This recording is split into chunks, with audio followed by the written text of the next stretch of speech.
Ninakusalimu katika jina la Bwana wetu Yesu Kristo. Mpendwa mtazamaji wa Hope Channel Tanzania, karibu kwa siku nyingine katika kipindi ukipendacho sana, kipindi cha Sauti za Hayawani. Kama ilivyo kawaida, tunaangazia maisha ya viumbe. Mungu katika uumbaji alifanya kazi kubwa sana. Unaweza ukajiuliza, aliwatamka wakawa wanyama, lakini wanyama hawa kila mmoja anakuwa na maisha ya aina yake. Ukimwangalia katika sura na muonekano wa aina yake, lakini tabia na mwenendo wa maisha yake, jinsi gani anahusiana na viumbe wengine, nikiwa na maana swala zima la ecology, yote haya yanatuonyesha ukuu wa Mungu katika uumbaji. Leo tunasalia katika ukanda wa bara la Amerika ya Kusini. Katika bara la Amerika ya Kusini, kama nilivyokwisha kukueleza hapo awali, ni ukanda ambao mazingira yake yamegawanyika kwa mtazamo wa sura ya nchi, lakini kwa mtazamo pia wa hali ya hewa. Nikiwa na maana gani? Upande wote wa magharibi mwa eneo la bara la Amerika ya Kusini unaonekana kuwa ni arid na semi-arid regions, maeneo ambayo ni nusu jangwa na jangwa kamili. Lakini upande wa kaskazini, kwa mashariki kaskazini, unaonekana kuwa na maeneo tofauti yakiwa na hali ya hewa tofauti. Baadhi ya maeneo yakiwa ni equatorial regions, lakini maeneo mengine yakiwa ni tundra regions, na maeneo mengine yakiwa ni maeneo ambayo tunasema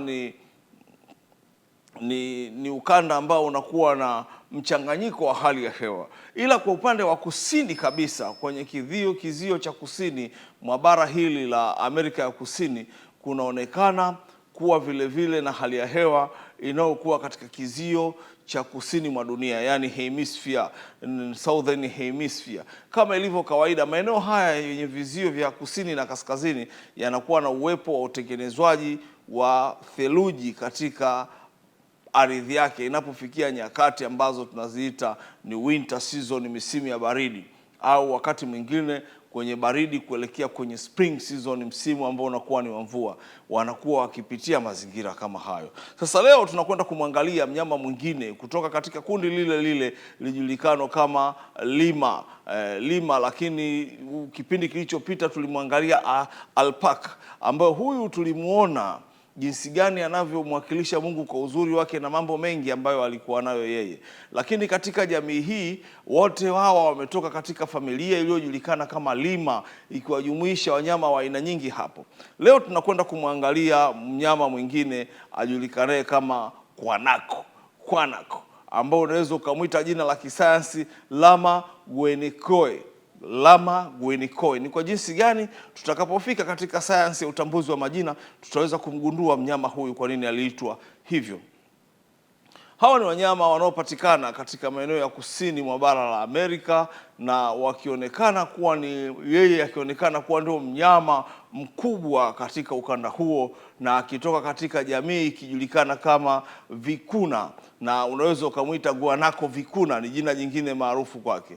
Huyu anaonekana kuwa ndio mnyama mkubwa katika wanyama ambao wanakuwepo katika kundi lile la wanyama ambao tunasema ni Artiodactyla. Hawa Artiodactyla ni jamii ya wanyama ambao wanakuwepo kwenye kundi la wanyama wanaokula mimea, herbivorous, lakini wakiwa na utofauti kidogo.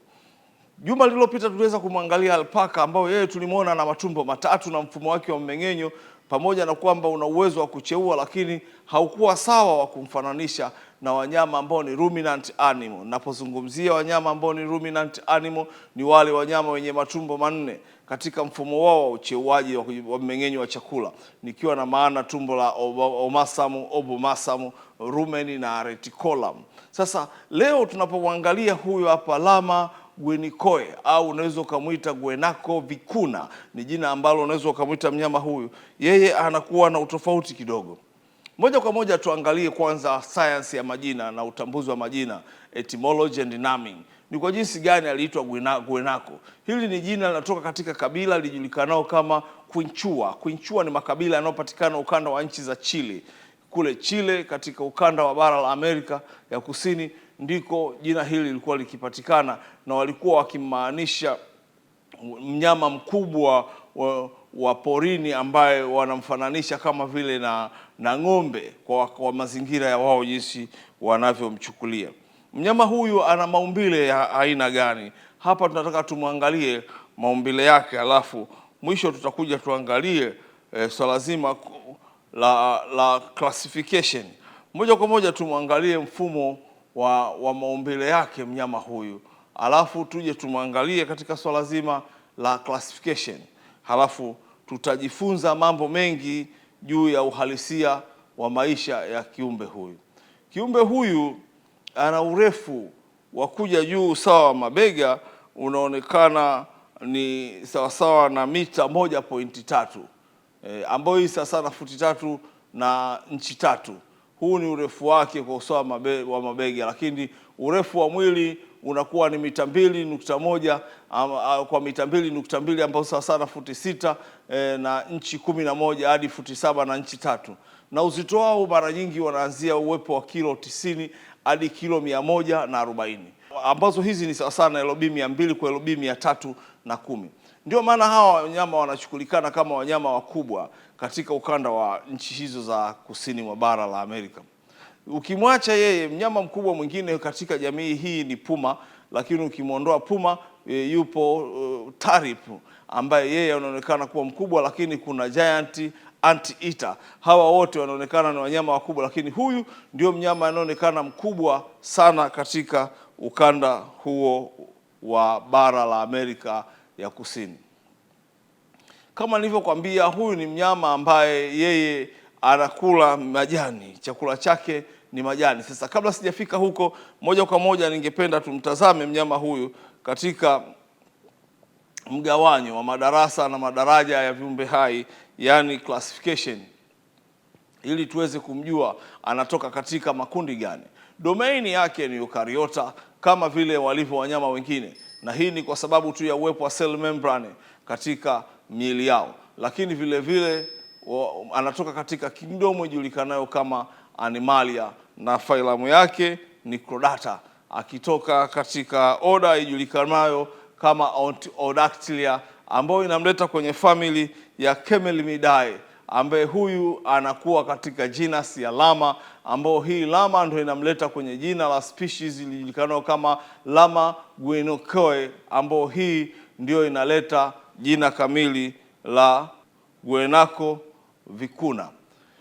Haya ni aligunduliwa na mtu mmoja anaitwa Muller mwaka 1776, ndipo aliweza kugunduliwa mnyama huyu. Hapo nilikuwa nikijaribu kumchambua mnyama huyu katika mgawanyo wa madarasa na madaraja ya viumbe hai, yani classification. Mnyama huyu ni wa pekee sana kwa sababu yeye pia amepewa mmeng'enyo ambao unakuwa katika mfumo ambao unaweza ukamweka kama ruminant animal. Ni kati ya kundi la Artiodactylia ambao wamekuwa katika mmeng'enyo wa ruminant, anakuwa ni peke yake.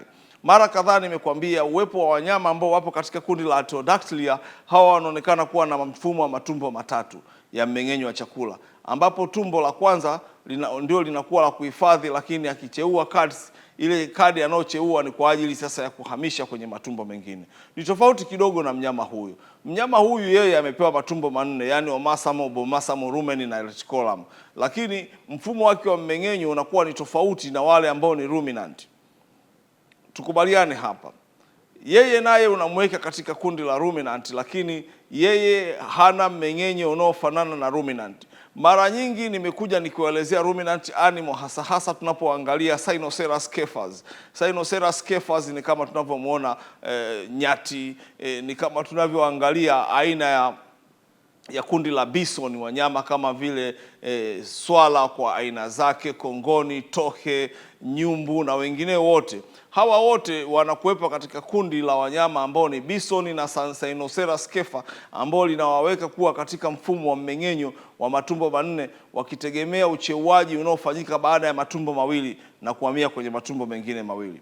Ni tofauti na mnyama huyu Guenaco vicuna, ambao yeye anakuwa na mmeng'enyo ambao unategemea kwanza tumbo la moja tu kwanza, ambapo anapokuwa katika hali ya kutafuna hatafuni kwa kuyalainisha majani kwa kiwango kikubwa kama ambavyo wanatumia hawa wanyama ambao ni ruminant. Wanyama ambao ni ruminant, mfumo wao wa mmeng'enyo wa meno kutokea kwenye meno ambao ni incisors kwenda kwenye canine, premolar na molar, utakuta kwamba Meno ambayo yana nguvu katika kufanya kazi yanakuwa ni premolar na molar, na hii utaona kwamba lipo jino katika hasa yanayokuwa molar linachukua nafasi kubwa hata ya kuweka majino mawili katika jino moja. Sababu ni nini? Ni kuweza kuyalainisha majani kwa kiwango kikubwa, ili anapoweza kuyameza na kunapoweza kuwepo mchanganyiko wa mate yake, kwa sababu yanakuwa na enzymes, yanamsaidia kutengeneza mmeng'enyo kupitia tumbo la kwanza na tumbo la pili, na baadaye sasa yeye akaweza kuhamisha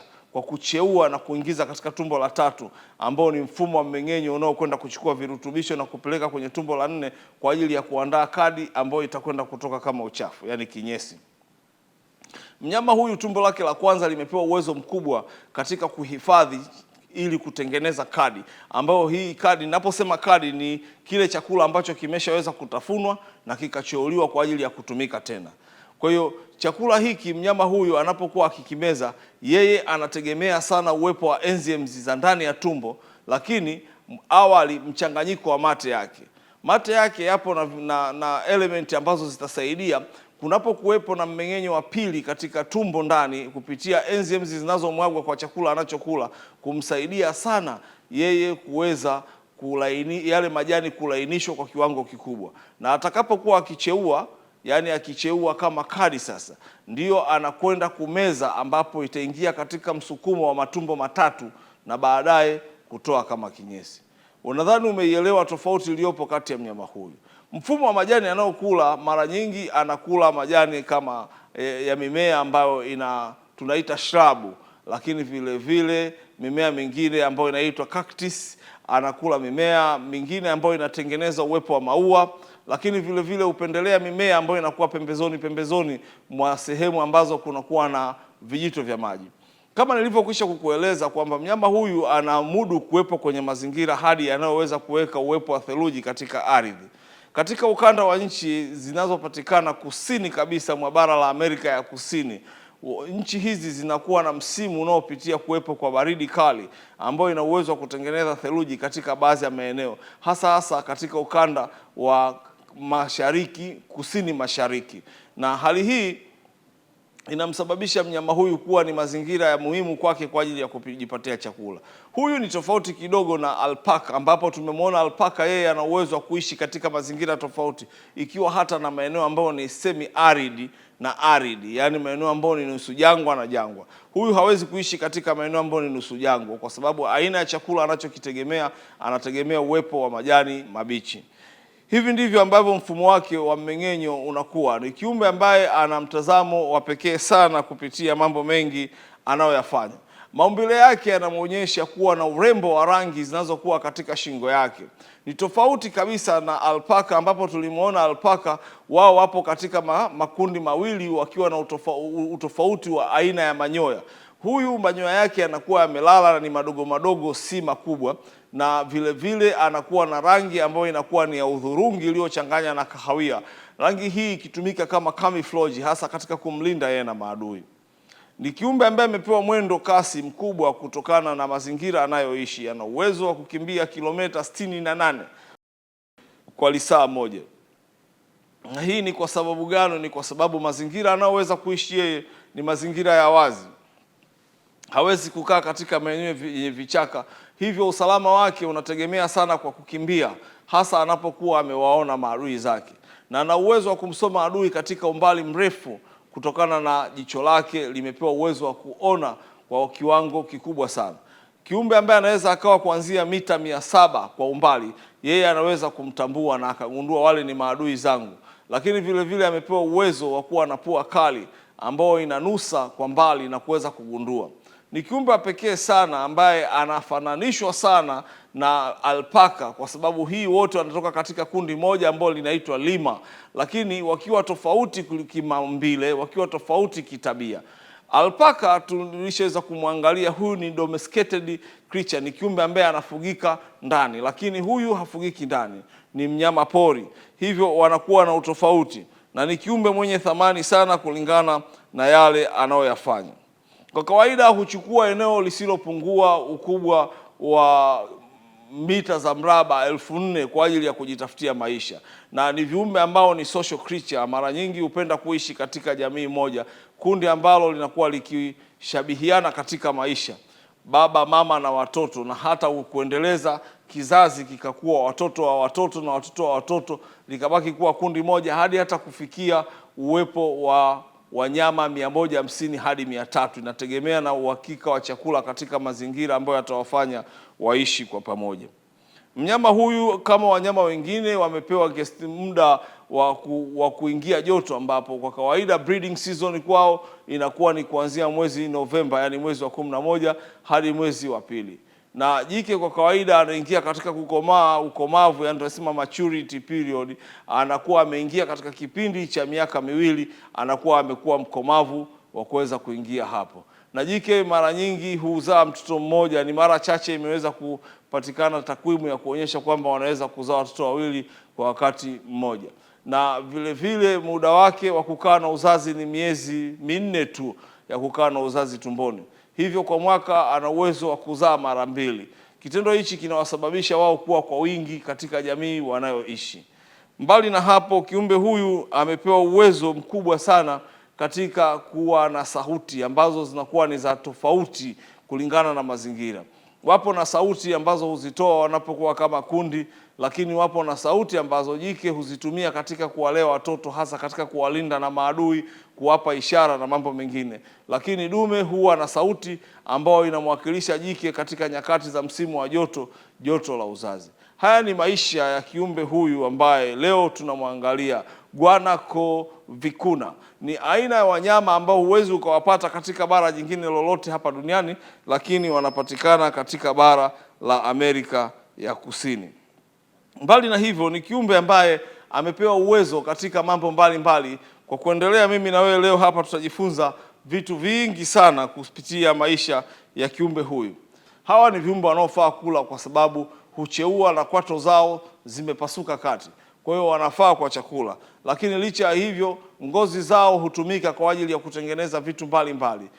Kwato zao hutumika kutengeneza vitu mbalimbali. Mnyama huyu yeye hana pembe, lakini anatumika katika vitu kama vile kutengeneza makoti, kutengeneza viatu, kutengeneza vitu mbalimbali, ikiwa ni na urembo wa majumbani, ngoma na vitu vinginevyo. Na kwato zao hutumika katika kutengeneza vitu vya urembo kama pete, mikufu na vitu vya namna hiyo. Licha ya hivyo, wanyama hawa wamekuwa ni kama vivutio vya utalii katika mbuga nyingi katika ukanda wa nchi za kusini mwa bara la Amerika. Ukiachana na hayo, ni mnyama ambaye amepewa uwezo mkubwa sana katika kufikiri kwa haraka, hasa anapokuwa akimwona adui. Masikio yake yamesimama na uwezo wa kusikia ni mkubwa sana. Hivyo katika maeneo haya ya ukanda huu ambao unatengeneza barafu yenye baridi, wapo dubu wakali, lakini ukiachana na dubu, wapo ambao tunawaita puma, ambao hawa ni aina ya chui wanaoishi katika maeneo haya yenye barafu. Wana uwezo wa kuwadhuru kwa kiwango kikubwa sana na kwa urahisi. Hivyo anaonekana kuwa na uwezo mkubwa wa kuwagundua kwa kupitia nyayo zao, haijalishi wamekanyaga wapi. Lakini vile vile ana uwezo wa kutambua misimu, kwamba unapokuwa ni msimu wa kiangazi katika mazingira ambayo anaona kwamba chakula kitakuwa hakitoshi, wanyama hawa wanachukua hatua za kufanya safari kutoka eneo moja kuelekea jingine, hivyo huhama. Na inapokuwa pia baridi kali ambayo inaweza kutengeneza barafu ikasababisha kutokuwepo na uoto wa asili, wanyama hawa huanza safari ya kuondoka na kuelekea katika mazingira ambayo watajikuta wanapata chakula kwa wakati. Ni mnyama ambaye wa pekee sana kutokana na mambo mbalimbali ambayo nimekwisha kumwelezea. Kama nilivyokwisha kukwambia kwamba yeye ni jamii ya wanyama katika kundi la Artiodactylia, lakini akiwa na matumbo 4. Ni hilo linamtofautisha, na kama nilivyokwisha kueleza mfumo wa mmeng'enyo wa wanyama ambao ni ruminant. Mnyama huyu amepewa meno ambao ni ya pekee sana. Kama wakati fulani tulikuwa tukiwaangalia wanyama katika kundi la rodent, ambalo tuliwaona kwamba sifa kubwa ya wanyama hawa ni meno yao kuendelea kukua katika safari ya maisha yao. Hivi ndivyo alivyo mnyama huyu hapa, Guanaco vicuna. Meno yake ya mbele, hasa upande wa chini, yani incisors, yenyewe yanaendelea kukua kwa kadri anavyokuwa akiishi. Haya meno yanatumika sana katika kazi ya kukamata majani na kuyakatakata kwa awamu ya kwanza, kwa sababu yeye huwa hayalainishi sana majani katika awamu ya kwanza, huyameza kwa jinsi yalivyo kuingia katika tumbo la kwanza. Kwa hiyo meno yake yako hivyo, lakini canine, mnyama huyu hana meno ambayo ni canine, ila amepewa premolars na molars. Mnyama huyu meno yake ya mbele ndio yanayotumia kazi kubwa sana katika mmeng'enyo wa chakula kwa sehemu ya kwanza, kukata majani na kuyameza. Lakini anapofikia kucheua kadi, yani chakula ambacho amekisha kuila na kukicheua, meno ya nyuma ambayo ni premolars na molars ndio yanatumika sana katika kulainisha chakula hicho. Ni mnyama ambaye anaonekana kuwa na mtazamo wa mambo mengi ambayo mimi na wewe leo hapa tungeweza kujifunza.